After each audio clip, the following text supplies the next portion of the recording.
4 senior Ipswich Town players are currently out on loan, and with it being the international break, I thought it'd be a good opportunity to sit down and see how they're all getting on.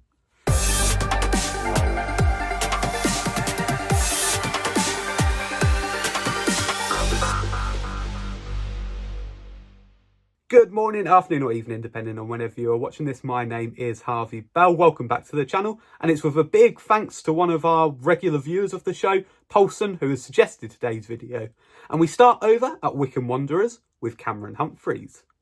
3 goals already. It has been quite a good start for Cameron Humphreys over at Adams Park, and I think most Ipswich Town fans would agree in saying that we're not at all surprised, because when Ipswich were in League One just a couple of seasons ago, Cameron Humphreys did have a run in the team and he performed really well under Kieran McKenna. He got a couple of goals. I remember one he got, which was an equaliser at Lincoln, the first game of 2023. It seems like so long ago now, but it actually isn't in all seriousness. But he's made a really good start over at Wycombe. I think it helped that they play a very similar formation. They play a 4-2-3-1, which is obviously what Kieran McKenna utilises a lot. He's been very versatile for them as well. He's played anywhere of the 3 behind the striker. He's had a go at left wing, a go at right wing, and a go as the number 10 as well. I think it's mainly been the number 10 role that he's been playing, and he's taken to it like a duck to water. He has played most of their league minutes, and I've seen all sorts of comparisons over social media from Wycombe fans,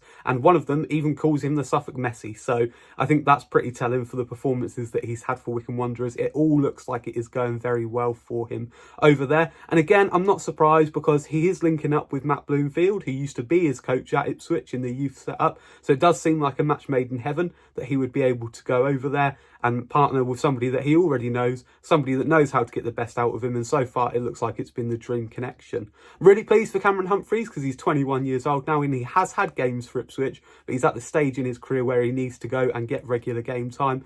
At the start of the season, was hoping that he was going to get a championship loan. It didn't come to fruition. He ended up going to a top-end League One team, and that's proved to be very good for him. He's getting those regular minutes in a team that is fighting for promotion. Hopefully, he continues to perform well, and he can add a second promotion from League One to his CV and come back to Ipswich as a ready-made player, ready to challenge for a starting spot. We're going to go over to Derby County and Marcus Harness. And I was really pleased for Marcus Harness when he got his loan switch, because naturally, I didn't think he was going to be getting too many minutes in the Premier League with us. Obviously, in the Championship last year, he was coming off the bench a lot, wasn't really starting too many games, but always impressed when he did. And when we heard the news that Caden Jackson had also gone over to Derby, it felt really nice that he was going to go and have a promotion-winning mate to join him. So it was really good that Marcus Harness went there. I did think with Derby being a newly promoted club into the division, Harness had the opportunity to go in there and make a really good impression and be one of their better players. He did score a goal quite early on into his time at Pride Park. Since then, his form has dwindled a little bit and he's fallen out of the squad, which is a bit of a shame.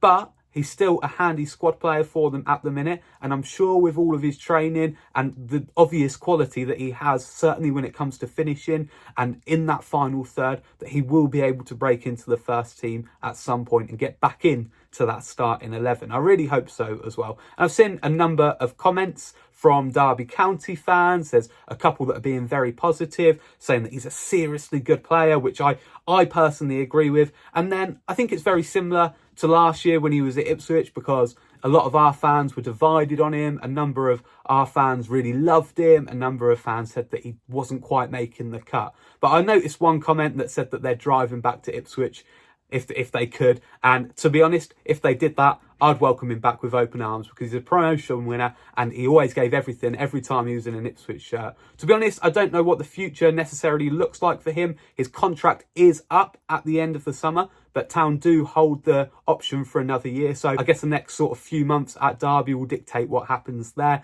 But hopefully he can get back into the first team and start scoring goals and contributing at the top end of the pitch, which I know he's very capable of doing. Let's then go over to Middlesbrough and speak about George Edmonson. Now, George Edmonson is a favourite of mine. He obviously came into the club under Paul Cook a couple of seasons ago in that summer where we signed 18 different players.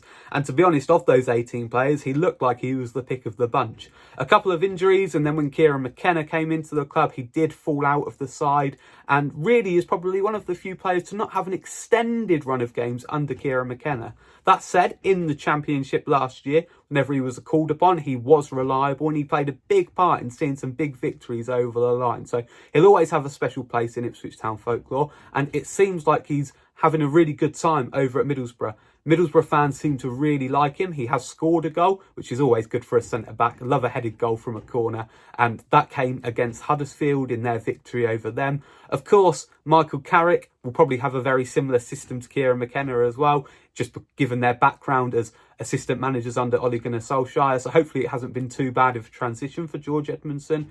He is getting a little bit older now, so he'll probably be wanting to settle down and get into a first team somewhere where he's starting week in, week out. His contract is sadly up with Ipswich at the end of the summer, so it does look like he may be moving on. Would it be Middlesbrough that he goes to? Quite possibly, but who knows? If he has a really good few months and continues to build on what's been happening since he's joined Middlesbrough, then maybe he comes back to Ipswich, we offer him a contract and he takes it. Who knows at this stage? But what I am saying is just really nice to see George Edmonson getting an extended run of minutes. And Middlesbrough are doing fairly decently this season, and he's a big part of that. A couple of player of the match performances in there as well. Some really nice comments from Middlesbrough fans. They seem to think he's really solid. They really rate him. I know a lot of Ipswich Town fans do, so really pleased to see it going well for George Edmonson. And then we head over to Blackpool, where we're going to talk about Elam Baget. And sadly, there is not too much to say about this one, because he had an ankle problem at the start of his loan spell, which kept him out for the first couple of months, limited him to just a few appearances. He came back just last week, only to then go and do his ankle. So far, not a lot to report on Elam Baget, which is a real shame for him, because we know the quality that he has. He stepped into Ipswich's first team a couple of times in League Cup games and has performed well. And I really felt like, 22 years old now, this next loan spell was going to be really, really important for him. He knows that. So to have it riddled with injury is really sad for him. That said, he's going to be out for another month or so, the Blackpool manager has confirmed. But when he comes back from that, I have absolutely no doubt that he'll be able to step into that side and really try and make an impression. Of course, he's had some loan spells at Cheltenham and Bristol Rovers. He is at that age now where he really needs to be taking those steps forward. And I just hope he can get over this injury quickly. And I hope that it's not going to hold him back too long. So we'll wait and see on that one. But I'm sure if it's to do this video in 3, 4, 5, 6 months again and have a look at how the loan players performed over the course of the whole season, I'll hopefully be sitting here talking about how good of a season Elam Baget has had after coming back from his injury. Generally, except probably for Elam Baget and his injury, pretty pleased with how their loan spells are going.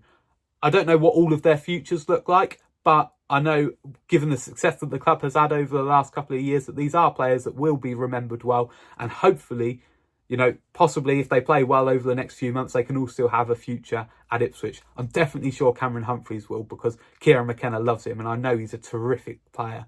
Marcus Arnott, George Edmonson, two fantastic servants to the club, and, you know, who knows what their futures hold. Hopefully they can just do well for themselves, because that's what I really, really want to see. These players that have contributed a lot to Ipswich over the last couple of seasons, getting the success back as well and going on to have good careers, whether that's at Ipswich or elsewhere. And then Elam Baget is still a young player. Let's wait and see what happens with his career, but somebody that I know Ipswich Town fans, including myself, rate very, very highly.